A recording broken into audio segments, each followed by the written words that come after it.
सभी बहनों को मेरा नमस्कार। आज के इस वीडियो में हम पढ़ेंगे श्री वैभव लक्ष्मी माँ की व्रत कथा। जय माँ लक्ष्मी। एक बड़ा शहर था। इस शहर में न जाने कितने लोग ही रहते थे।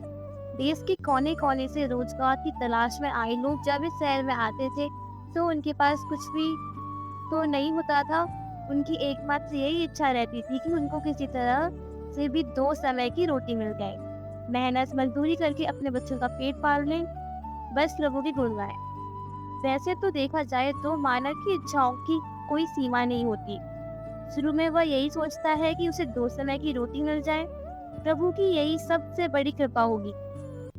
इसी के लिए वह मंदिर में जाते हैं, तीर्थ यात्रा करते हैं, कथा सुनते हैं। और जब उन्हें 2 समय की रोटी मिलने लगती है तो उनके मन में कुछ और विचार उठने लगते हैं, जैसे उनकी आय बढ़े, उनके पास धन हो, रहने के लिए बढ़िया मकान हो, पहनने के लिए अच्छे कपड़े हो, सवारी के लिए कार हो या स्कूटर ही हो।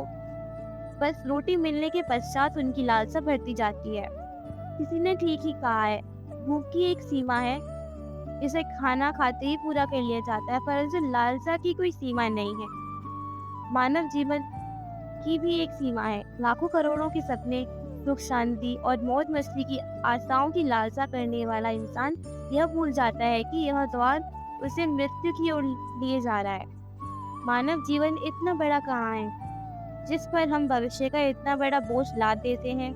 हम काम, क्रोध, लोभ, मोह एवं अहंकार के अंधे होकर उस प्रभु, उस महाशक्ति को भी भूल जाते हैं जिसने इस संसार को जन्म दिया है, जो जीवन देता है और वही मृत्यु भी देता है। कलयुग में तो ऐसा ही होता है। पाप की परछाइयां लंबी और गहरी होना शुरू हो जाती हैं। धर्म व्यापार बन जाता है, अधर्मी खूब फलते फूलते हैं। इस बड़े शहर में तो धर्म कम और अधर्म अधिक था। इसी शहर के लिए मोहल्ले में राधा और गोपाल पति पत्नी के रूप में रहते थे। उनका छोटा सा घर था, यानी घर के नाम पर एक कमरा था। उसी में रसोई, उसी में सोना, उसी में खाना पीना, यही था उनका घर। गोपाल किसी मिल में नौकरी करता था। राधा घर का सारा काम काज करती थी। उसने अपने छोटे से घर को भी इतना साफ सुथरा और सजा रखा था कि मोहल्ले की औरतें भी अक्सर कहती थी, घर की सफाई रखना तो हमारी राधा बहन से सीखे। यह बात तो राधा भी जानती थी कि इस शहर में अच्छे लोग कम, बुरे अधिक हैं। उसी के अड़ोस पड़ोस में कुछ औरतें ऐसी थीं जो दिन भर एक दूसरे की चुगलियां करती रहती थीं। दूसरों के घरों में ताक झांक कर उनकी बुराइयां ढूंढना तो उनका सबसे पहला काम था। अपने घर की भले ही उनको कोई खबर ना हो, मगर पूरे मोहल्ले की खबर तो उनके पास यूं ही रहती थी जैसे मोहल्ले की डायरी लिखने का काम प्रभु ने उन्हें सौंप रखा हो। राधा को उनकी यह बातें पसंद नहीं थी। पहले तो उसके घर के कामकाज से ही समय नहीं मिल पाता था। दूसरा, पति की सेवा करना उसको धर्म था। पति की लंबी आयु और उन्नति के लिए ईश्वर की उपासना करती थी। हर मंगलवार और महावीर जी का व्रत अपने पति की चिर आयु के लिए रखती। मोहल्ले की चुगलखोर औरतों को राधा की अच्छी आदतें कैसे पसंद आ सकती थी। वे तो यह कहने लगी थी कि राधा में बड़ी अकड़ है, जो किसी से बात करना पसंद नहीं करती, शायद इसीलिए न कि वह बड़ी सुंदर है। उसे अपनी सुंदरता पर बड़ा गर्व है। उसे यह नहीं पता कि जिस मोहल्ले में रहते हैं वहाँ सबसे मित्रता करते हैं, उनके साथ मिलकर बैठते हैं। यदि वह ही किसी के पास दुख सुख बांटने नहीं जाएगी तो कल को उसके पास कौन आएगा।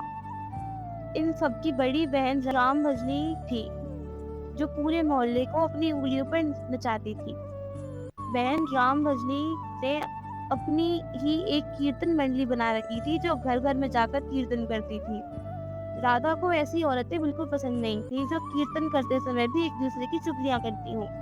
यही कारण था कि राधा ने कई बार उसको टोकते हुए कह दिया था, देखो बहन राम भजनी, वैसे तो आपका नाम है राम भजनी, मगर मैं आपसे हाथ जोड़कर प्रार्थना करती हूँ कि पूजा एवं कीर्तन करते समय किसी की चुगली मत किया करो। किसी की बुराई करने से अच्छा है आप उस समय में प्रभु का नाम लें। इससे आपका जीवन भी सफल होगा और बुराई से बच जाओगी।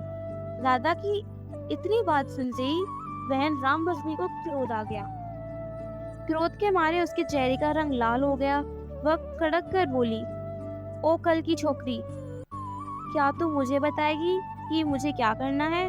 अभी शहर में आए 2 साल हुए हैं, गांव का गोबर अभी हाथों से उतरा नहीं है और हम शहर वालों को अक्ल सिखाने लगी है, गंवार कहीं की। देखो बहन, मैं गंवार हूँ या कुछ और, मैं प्रभु भक्ति में पूरा विश्वास रखती हूँ। मैं यह अच्छी तरह जानती हूँ कि भक्ति में ही शक्ति है। शक्ति ढोलकियाँ, चिमटे बजाने से नहीं होती, बल्कि सत्य के पथ पर चलने से होती है। ईश्वर का यही सिद्धांत है, यही शिक्षा है कि किसी का बुरा मत करो। मैं तो हर जीवन आत्मा में रहता हूँ। तुम मेरी तलाश में क्यों बाहर भटक रहे हो? यदि तुम सत्य और विश्वास का सहारा लेकर अपनी आत्मा से मुझे तलाश करोगे, तो मैं तुम्हें अवश्य मिलूंगा। इस बात को सुनकर वह राम भजनी और उसकी साथी सब मिलकर राधा का मजाक उड़ाने लगी थी। राधा जानती थी ये लोग पाप करने वाले हैं, इनकी पूजा तो केवल ढोंग है, दिखा